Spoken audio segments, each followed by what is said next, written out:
paano pag kitang-kita na yung kulay nung isang Ano senator judge? Kitang-kita na yung kiling Sabi niya. ni No. Tatanungin kita. Kitang-kita lang ba ang kulay sa ngayon nung pumapabor kay Sara? O kitang-kita din ba yung kulay dun sa mga ayaw sa kanya? Be fair.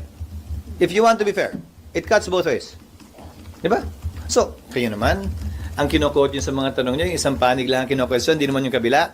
If you want to be fair, you have to be fair. If you want to question, then everybody should be questioned. But then again, remember, pinili ng mga nagsulat ng saligang batas na mga politiko, mga halal ng bayan ang magiging judge kaugnay sa kasong ito ng impeachment.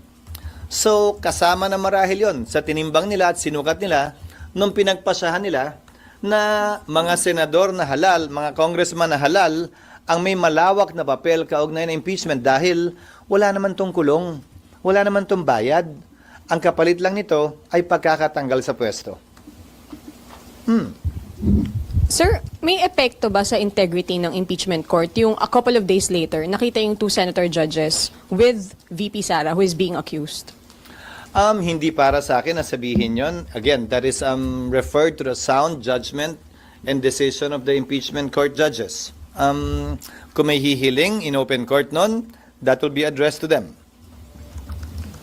May epekto rin ba kapag kami nag-attend ng rally na impeach now? Babaliktarin ko it cuts both ways. Again, it always cuts both ways. Bakit tila isang panig lamang kayo nakatutok? Dapat pantay.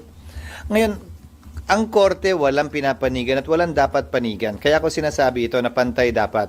Hindi lang yung pabor sa impeachment at ayaw kay VP Sara, pati yung gusto kay VP Sara at saka yung ayaw sa impeachment. Magkabilang panig palagi yun.